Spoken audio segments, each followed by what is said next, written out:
Gente, o nosso canal Café com Resenha tá chegando aqui na casa do Antônio Pisonia. Isso mesmo, o nosso Jungle Boy. Cara que fez história no automobilismo, chegou à Fórmula 1 e nos deixou um legado de orgulho muito grande. Hoje a gente vem aqui trocar essa resenha, conhecer um pouco mais da história dele e dessa trajetória de vitórias que o levou ao lugar mais importante do automobilismo mundial, a Fórmula 1. Só os grandes chegam lá e você já vai ficar sabendo como foi que isso aconteceu. Tamo junto, segue a gente.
Gente, estamos aqui nesse ambiente mais especial, eu diria um museu da história do meu irmãozinho Antônio Pisonia, o nosso Jungle Boy, um cara que construiu um legado no automobilismo mundial, reconhecido e que, como a gente sempre bate na tecla, de repente nós não conhecemos nossos heróis da floresta, nós não sabemos a história que está por trás desse cara aqui, de muita abdicação, de superação, de sair do coração da floresta para conquistar o mundo.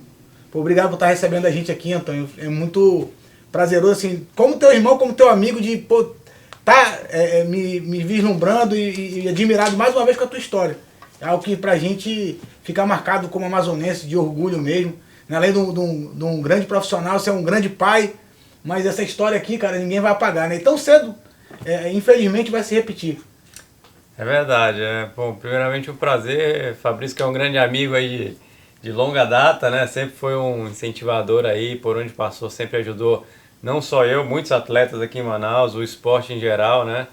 Então fico muito honrado aí de ter um amigo, um incentivador e tá aqui contando um pouco da minha história, né? Essa geração mais nova aí que não conhece, não conhece, às vezes conhece só por nome, mas não sabe as dificuldades que eu passei e as dificuldades que qualquer piloto brasileiro tem, tanto é que hoje a gente está sem piloto nenhum brasileiro na Fórmula 1, né?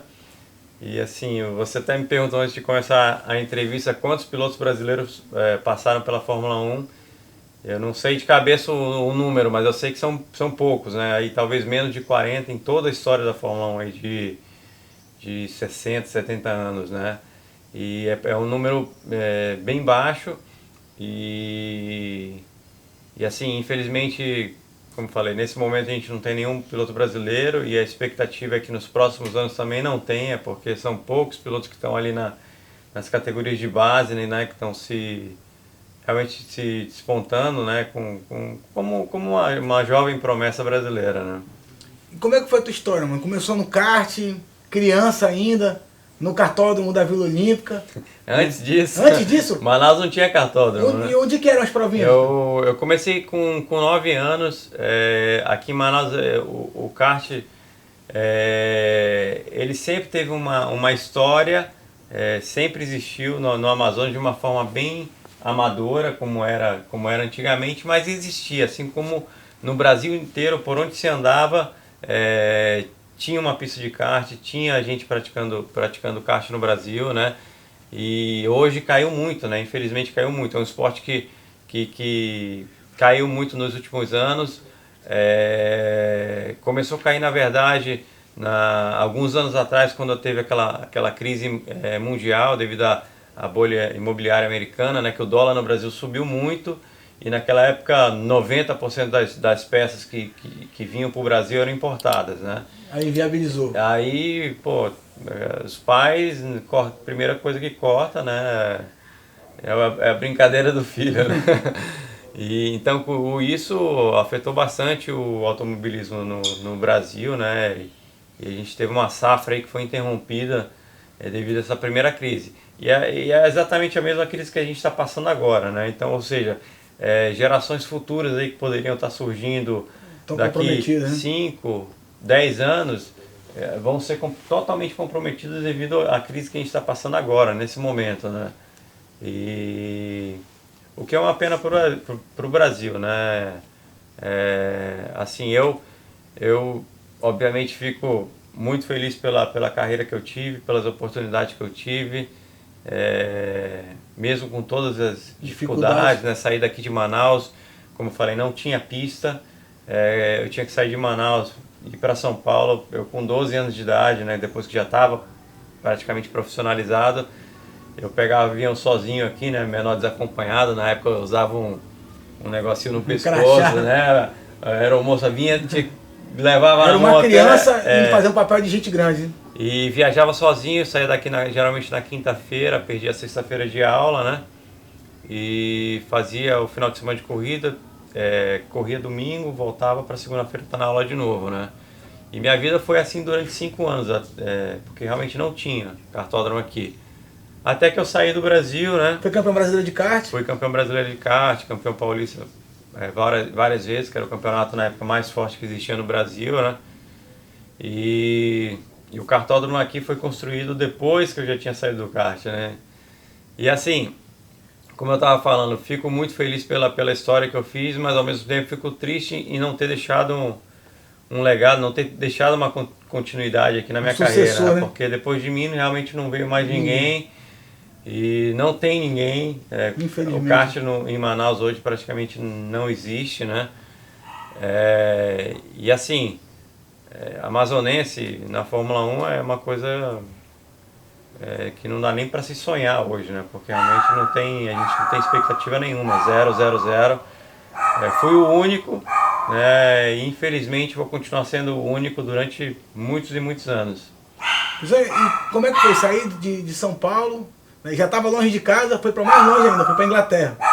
Primeiro eu fui para os Estados Unidos, né? Eu fui fazer uma escolinha de pilotagem nos Estados Unidos, e isso de 96 para 97, né? E aí também saí muito jovem, né? Só que na época ainda estudava, né? Então conciliava as corridas, a escolinha de pilotagem lá com o estudo lá mesmo, né? Até que chegou um momento que eu cheguei pro meu pai, não pai, meu sonho é ir para a Fórmula 1. Para a Fórmula 1 eu tenho que estar na Europa, né? Estados Unidos o caminho é outro, para ir para a Indy, né? NASCAR, enfim. E foi quando eu resolvi me mudar para a Europa com 17 anos, 16 para 17 anos. E fiz minha carreira toda na Inglaterra, né? Fórmula Vauxhall Júnior foi a primeira categoria, que eu fui campeão britânico, né? Campeão inglês. Aí Fórmula Renault fui campeão inglês também. Fórmula 3 também fui campeão inglês. Aí Fórmula 3000 que foi a última categoria antes de chegar na Fórmula 1. Até chegar na Fórmula 1 em 2001 eu já estava testando, né? 2003 foi quando eu entrei como piloto oficial. Como é que foi para ti chegar ali e ver a realização de um sonho? Saber do esforço do seu Reginaldo, da dona Lucilene, das noites perdidas de sono, da infância, de tudo. Meus pais sempre foram os meus maiores incentivadores, né? Desde o começo da minha carreira, quando tudo era apenas uma brincadeira, né? Eu comecei como uma diversão de final de semana, onde acabou envolvendo minha família toda. Meu pai começou a correr, meus irmãos começaram a correr, minha irmã começou a correr na época também, tudo aquela brincadeira de final de semana de família, né? Até que chegou um ponto que eu comecei a me destacar e muita gente chegava pro meu pai, eu acho que teu filho tem talento, tenta levar ele para São Paulo, correr em São Paulo que é o lugar mais forte do Brasil, né? E aí foi quando meu pai levou e eu acabei vencendo a minha primeira corrida lá, né? Aí foi quando as coisas começaram realmente a se profissionalizar um pouco mais, né? Mas desde o começo meus pais sempre foram meus maiores incentivadores, né? E quando chegou lá, da Amazônia, do meio da floresta, um negócio que não tinha né, não tinha explicação, né? Como é que um garoto do meio da floresta, nosso Jungle Boy, chega na Fórmula 1. Como é que foi esse impacto todo de receber toda essa responsabilidade nas costas? Primeiro de ser um piloto brasileiro, que é uma coisa muito cara, comum, já né? começou quando eu saí de Manaus para ir para São Paulo, porque eu cheguei em São Paulo, já venci minha primeira corrida no Campeonato Paulista, né? E assim, nunca ninguém tinha ouvido falar do meu nome, nunca ninguém tinha ouvido falar de um piloto vindo do norte do país para correr lá e ganhar, né, corrida, né? Então aquilo na época já foi um choque grande, né, para todo mundo enfim, e foi uma coisa assim muito rápida, né? As coisas aconteciam muito rápido na minha carreira, assim, né, cara? Porque, como eu falei, eu saí daqui de Manaus, eu corria só aqui, fui para São Paulo para fazer uma corrida lá e ganhei a corrida, assim, na minha primeira corrida, né? E a mesma coisa quando cheguei na Inglaterra, eu saí dos Estados Unidos, cheguei na Inglaterra faltando um mês para começar o campeonato, né? Fiz alguns treinos, fiz a minha primeira corrida lá, já ganhei minha primeira corrida e as coisas iam acontecendo muito rápido na minha carreira, muito rápido, né? Na época a gente não fazia muito plano a longo prazo. Era viver um dia de cada vez. Eu nem queria, né? Pensava naquele momento, né? No próximo treino, na próxima corrida. E nunca pensava lá na frente, daqui 1 ano, 2 anos, 3 anos, não fazia esse tipo de planejamento, né? As coisas iam acontecendo e ia levando daquela maneira, focado sempre no que estava acontecendo no momento, né? E paralelo a isso, se preparando fisicamente, né? Como foi sempre, né? Sempre gostei, sempre pratiquei algum outro esporte.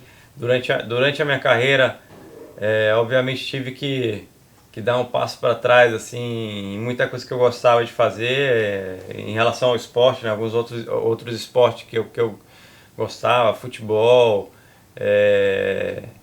eu evitava para não se machucar, né? não se machucar, né, e comprometer minha carreira, mas eu sempre fui apaixonado por esporte, né? Já vinha do berço, né? Porque meu pai sempre também foi fanático por esporte, sempre acompanhou tudo que você quiser saber de esporte, qualquer esporte, todas as madrugadas. Meu pai sabe, principalmente de futebol. De futebol. E então, sempre, aí até hoje, né? Depois que minha carreira deu uma desacelerada, eu comecei a fazer triatlon, né? Corremos provas juntos, né? Prova junto, maratona. Ironman, maratona. Comecei a jogar mais tênis, que foi um esporte que eu sempre gostei também.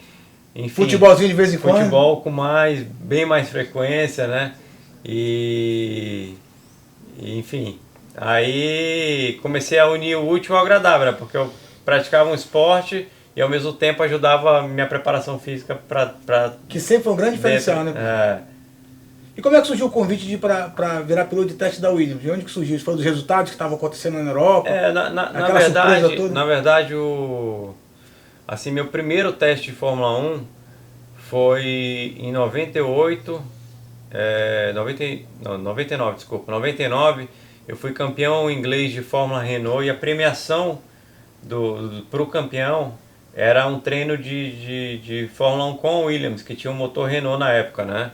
Mas assim, era um treino extraoficial, eram 20 voltinhas ali no carro de Fórmula 1 só, né? Esse foi meu primeiro contato com o carro de Fórmula 1, foi meu primeiro treino, né? O convite oficial já veio no ano seguinte, quando eu estava na Fórmula 3, me destacando muito também, liderando o campeonato, ganhando corridas no meu primeiro ano de Fórmula 3, que era muito difícil, um campeonato bem difícil, né? E aí eu testei a Benetton, convite do Flávio Briatore, testei a Arrows, na época também. Aí tive contato com a McLaren, Ferrari e até que veio a proposta oficial da Williams, né? Mesmo antes de testar, né? Veio a proposta oficial da Williams para ser piloto de teste com um contrato de longo prazo, né? Aí foi quando eu assinei o contrato com eles e no ano seguinte eu tinha virado piloto oficial de teste, né? Já era o Frank Williams? Já era, sempre foi, né? Essa lenda da Fórmula 1 que marca, se a gente tiver aquela imagem ali... Então até hoje ele já tem uma certa idade, né? Tá com quase 80 anos, mais a deficiência física, né? Não é só a idade. E tu falaste algumas vezes do carinho que ele tinha contigo, né? Sempre fui muito bem tratado, muito bem recebido por ele. Não só por ele, por toda a equipe, né, na época. E outro que eu tinha um carinho muito grande também era o Patrick Head, né, que era sócio da equipe na época. Hoje ele está afastado da equipe. E foi um dos grandes projetistas aí dos anos 80, 90 da equipe, responsável pelos maiores títulos da Williams, né, o Patrick Head, né. E aí, mano, como é que foi virar piloto oficial da Williams? Como é que foi encarar essa responsabilidade? Eu já não perdi a Fórmula 1, e aí tu começaste a correr e o Pisanha vai correr, meu Deus, como é que pode, né? Um amigo nosso no meio do... Cara, como eu falei, eu sempre pensava naquele momento, né, mas assim, se fosse olhar para trás, um histórico todo assim da minha infância, eu sempre obviamente tive sonho de ser piloto de Fórmula 1, depois que comecei a correr de kart, e a minha equipe dos sonhos era a Williams, né? E tu acabou não era a Ferrari como é da maioria dos pilotos, né? A Williams, na época que eu comecei a acompanhar mesmo, a Williams estava no auge, ali em 92, 93, aí tinha aquele carro com suspensão ativa, né? Que eu olhava aquilo na televisão, o carro em cima do cavalete, as rodas se mexendo tudo sozinho, eu achava aquilo fascinante, né? E na época tinha o Mansell, que eu gostava muito do Mansell também, era fã aquele do bigodão, Mansell, né? Estilo dele mais agressivo e tal. Então a Williams era era aquele... Meu sonho era correr pela Williams, né?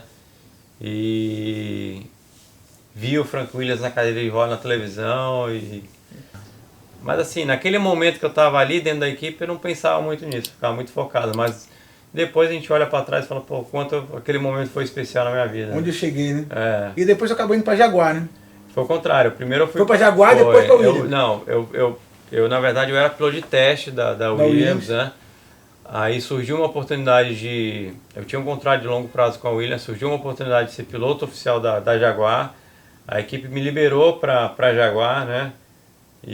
Até para ganhar mais experiência. Só que eu era piloto, até porque a Williams já tinha 2 pilotos assinados a longo prazo, né? Que era o Montoya e o Ralf Schumacher na época, né? Então não haveria possibilidade de eu entrar no lugar deles porque eles já tinham um contrato assinado, né? Então eles me liberaram, né? Eu fiquei 2003, ano de 2003 na Jaguar, e em 2004 já voltei para Williams, né? Já correndo pelo Williams como também. piloto de teste e piloto reserva de novo, né? Aí o Ralf Schumacher teve um acidente em Indianápolis, ele quebrou trincou uma das vértebras aqui, né, numa batida forte que ele teve, e ele ia ter que ficar, se eu não me engano, 5 ou 6 etapas fora, né? Aí foi quando eu entrei, fiz essas corridas esse ano, no ano de 2004, né, fui muito bem, fiz meus primeiros pontos, né, na Fórmula 1, e aí por aí vai, é muita história, né? Muita emoção, né, mano? Cara, e hoje vendo teu filho pequeno, né, assim, eu tiro por isso, eu também sou pai, né, tu conhece as minhas filhas, e é muito bom de olhar para trás e ter orgulho da história da gente, né, de poder mostrar para os nossos filhos o legado que a gente deixou, de superação, né, de dedicação, de acreditar num sonho. Porque se alguém falar para qualquer pessoa, falar, cara, um cara lá da Amazônia vai virar piloto de Fórmula 1, no auge da Fórmula 1, né, no momento de mais glamour da Fórmula 1. E hoje, assim, hoje Manaus é uma cidade muito grande, né, cara? Se a gente falar dos anos 90, aí tu sabe. Manaus era pequenininha. Manaus era menor, uma pessoa que... Um jovem hoje aí, sei lá, até uma criança de 10 anos, adolescente aí de 15 anos. Manaus é uma cidade muito grande hoje comparado com o que era, né? Manaus era uma cidadezinha praticamente pequena, uma cidade do interior, né? Todo mundo se conhecia, o esporte aqui sempre em quantidade pequena, por onde você passava era poucas pessoas praticando esporte. Hoje, por onde você vai, você tem gente praticando esporte. Inclusive aqui na Ponta Negra toda mesmo, uma iniciativa tua aí da faixa liberada, né? Todo tempo. Você vai aqui na quarta-feira, todo mundo correndo na rua. Naquela época, eu para sair para correr na rua, eu morava ali no Adrianópolis, eu corria pela Djalma Batista, né? Só lá de Nazaré, né? Corria pela Djalma Batista e ia lá pro Amazonas Shopping, depois subia a Recife, enfim, não tinha as facilidades que a gente tem hoje. E todo mundo achando estranho aquele movimento ali. A academia em Manaus tinha 1 ou 2, né, que mal você tinha esteira. Então, Hoje é muito diferente, né? Então hoje as possibilidades são bem maiores, né? Assim, começando pela pista de kart, que a gente tem uma pista de kart aí que na minha época não tinha, né? Isso eu tô falando de um esporte específico, mas no geral, hoje é muito Tudo mais melhorou. fácil a pessoa praticar um esporte na nossa cidade do que era antes, né?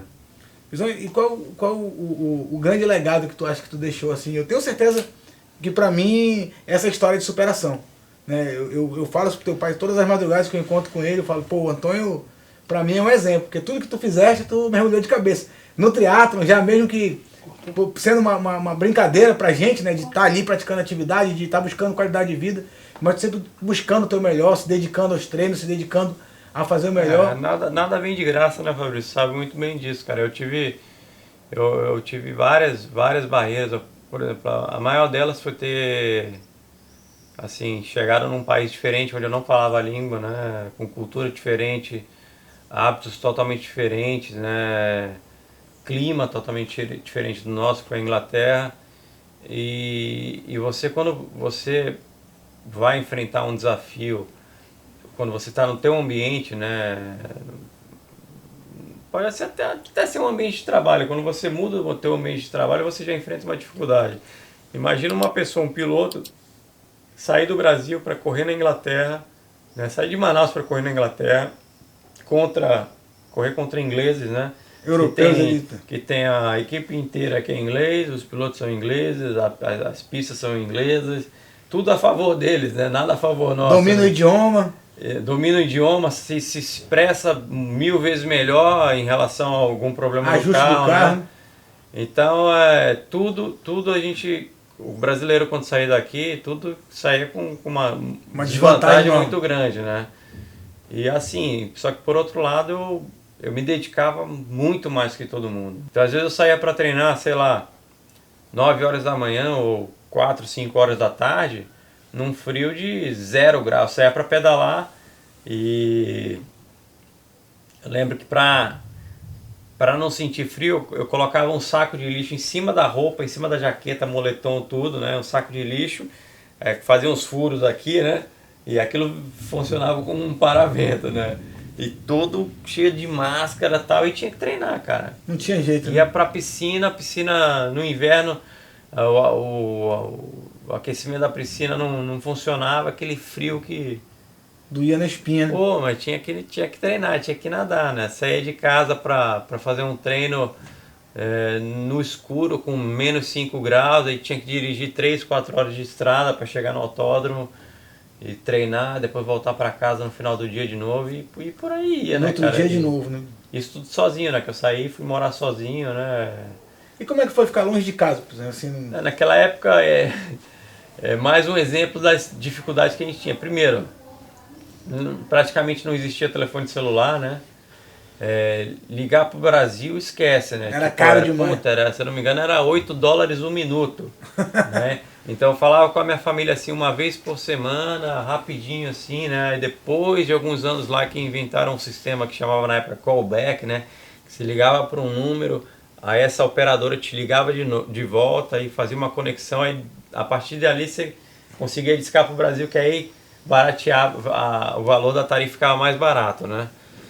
Pisonha, e olhando para esses troféus todos aqui, cara, esses capacetes, champanhe, fotos ilustres aqui, acho que dá para ficar o dia todo aqui admirando essa tua coleção.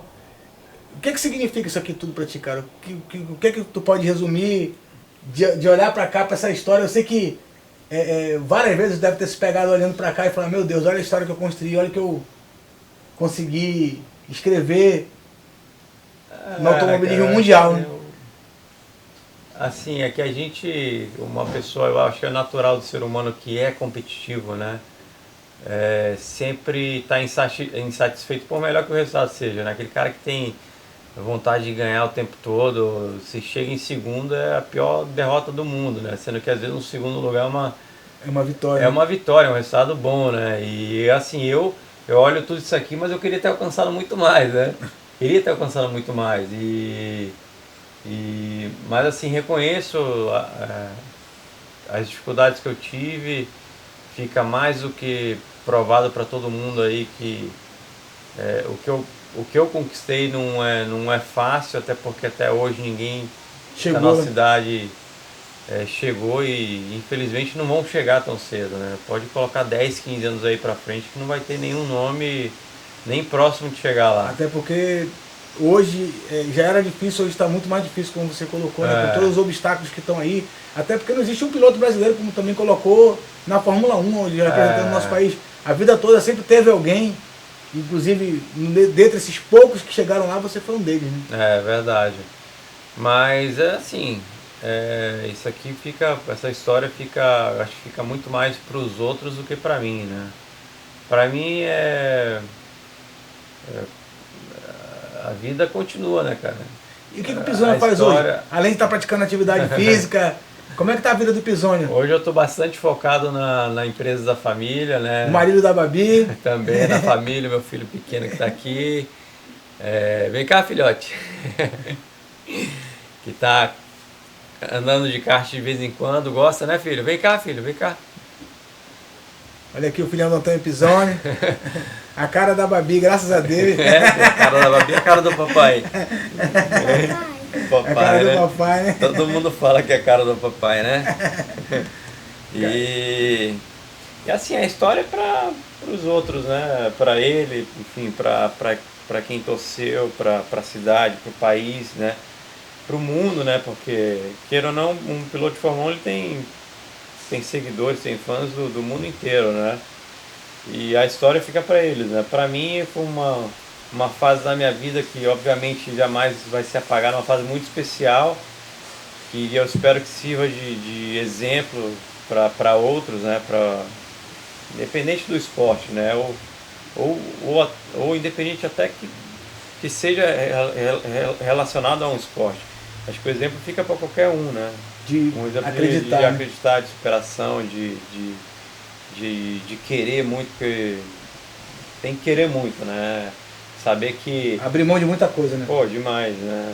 Abri mão praticamente da minha infância, como eu te falei, eu não jogava futebol, né? Coisa que eu adorava fazer.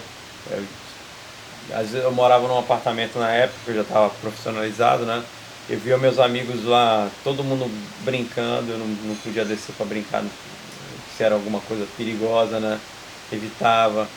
E com 12, 13 anos já tinha que controlar a minha alimentação, coisa que criança não, nessa fase não tem controle nenhum, come o que quer, a hora que quer, não engorda, não faz mal, né? E abri mão, enfim, de estar perto da minha família, né? Por muitos anos, né? Fiquei, nem lembro de cabeça agora, mas talvez uns 15 anos fora do Brasil, né? Longe de todo mundo. Mas é isso, cara, é a história que fica. O Jungle Boy tá eternizado, né? E de onde que surgiu esse apelido de Jungle Boy? Foi o Galvão? Surgiu na Inglaterra, né? Porque né, da mesma maneira que quando eu cheguei em São Paulo, que não tinha nenhum piloto do norte do Brasil, quando eu cheguei na Europa, o europeu já estava acostumado a receber piloto brasileiro, né? O Brasil ele tinha um histórico muito forte de pilotos, né? Então, quando chegava um brasileiro na Europa para correr, todo mundo já Ficava de olho. ficava de olho, né? Mas sempre do sul do país. Quando eu falei que eu vinha do Amazonas, da Amazônia e tal, na hora surgiu o apelido de Jungle Boy, né? Foi lá mesmo. E aí o Galvão popularizou, né? Foi, mas quando ele popularizou já estava na Fórmula 1, né? A história já vinha de alguns anos atrás. Alguns anos atrás. Pô, cara, eu só quero te agradecer pela sua oportunidade de estar aqui, nesse espaço maravilhoso, na casa do seu Reginaldo. Pra quem não sabe, isso aqui não é minha casa, viu, gente? Isso aqui fica na casa dos meus pais. Minha casa aqui eles têm mais espaço, então eu deixo aqui as coisas na minha casa. Pra falar a verdade, de coisa de corrida tem praticamente nada, né? Por incrível que pareça, não tem praticamente nada. Tem alguns troféus que eu vou trazer pra cá também. Tem algumas peças da Williams, tem um bico, uma asa traseira, que eu vou trazer pra cá também, e as coisas de corrida vão ficar tudo aqui, né? Cara, parabéns pela tua história, obrigado pela sua oportunidade, parabéns pelo filhote, pela família, né? Que Deus possa continuar te abençoando aí, e que essa história, pra galera que acompanha o Café com Resenha, possa servir de exemplo, cara. o nosso Jungle Boy, né, o garoto da floresta que chegou no lugar mais alto do automobilismo mundial, com muito esforço, com muita dedicação, com muita superação. E vale ressaltar, gente, com esse apoio familiar, isso é a base de tudo, né? Seu Reginaldo, dona Lucilene.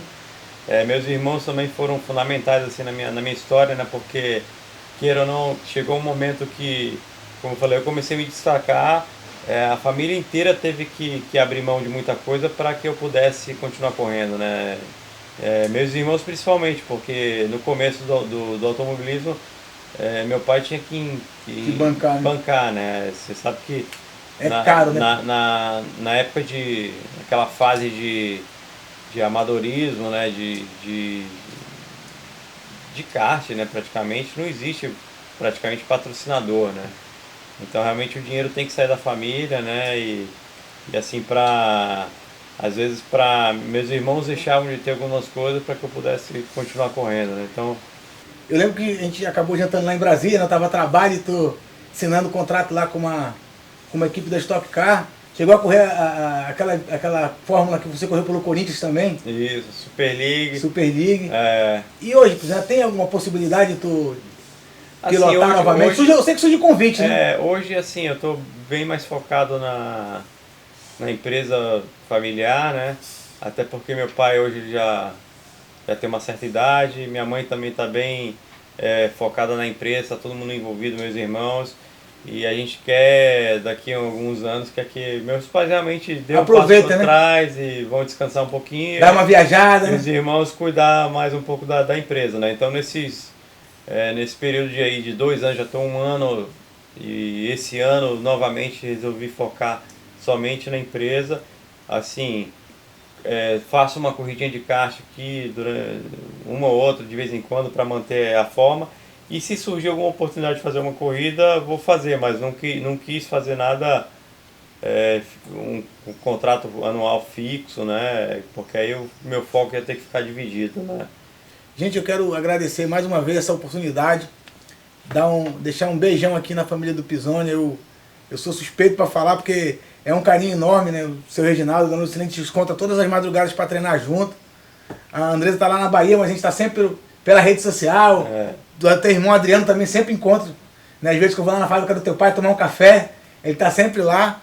E você é o irmãozão que Deus me deu, a gente sempre se deu bem, conviveu junto, teve a oportunidade de viajar junto para competir junto, mas triatlo não foi Fórmula 1, mas o automobilismo.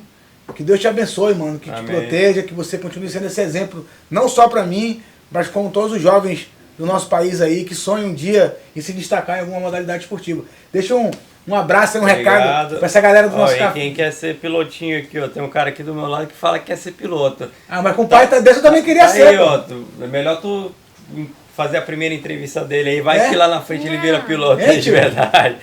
Fala aí, tio, você quer ser piloto? Sim. Quer ser piloto? Tem que falar alto, filho. Ninguém dá entrevista assim, sim, não, sim, não. Bora, tio. Sim, não.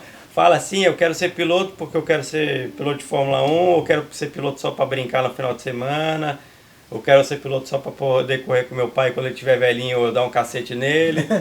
Tem que falar o que você quer, rapaz. Você quer ser piloto, tio?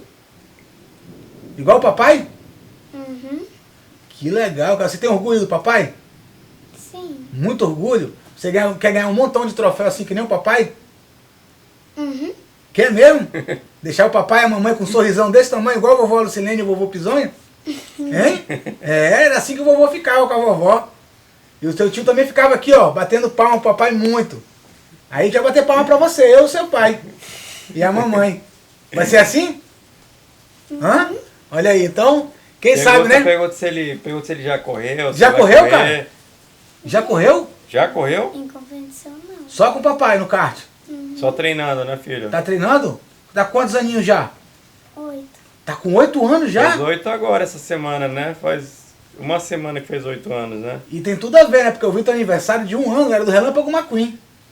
Né? E já tava tudo programado pra chegar lá. E se Deus quiser vai chegar. E quem sabe, né? A gente tá fazendo a primeira entrevista do futuro piloto de Fórmula 1 do quem Brasil. Sabe, daqui 10 anos, Quem sabe, né? 10, 15 anos. E a gente vai estar dando esse furo de reportagem.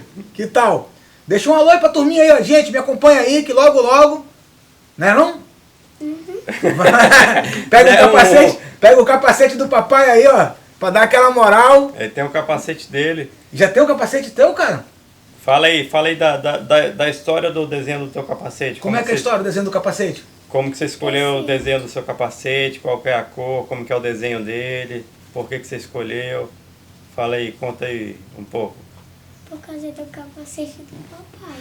Mas é a mesma cor do papai ou não? Não, é verde. Verde, amarelo, né? E azul, das cores do Brasil, né, filho?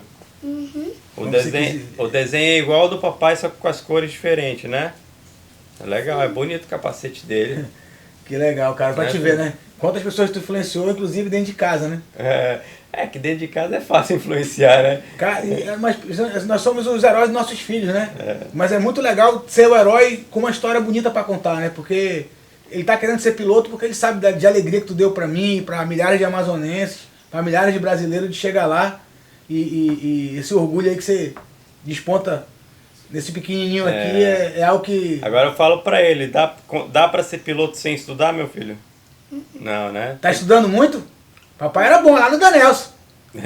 Estudava, ó. Só 10 papai tirava. Só tirava 10. Gente, esse foi o Café com Resenha, com o nosso eterno Jungle Boy, o piloto Antônio Pisonia. E ó, o nosso futuro piloto de Fórmula 1 aí, se Deus quiser. Vamos ganhar dinheiro com essa entrevista ainda. Valeu, gente. Obrigado. Dá tchau aí, filho. Fala obrigado. Tchau. Até daqui 10 anos, se Deus quiser. Até 2030 na Fórmula 1. Amém. Isso aí? O carro filmei tudo, eu vendo onde tinha.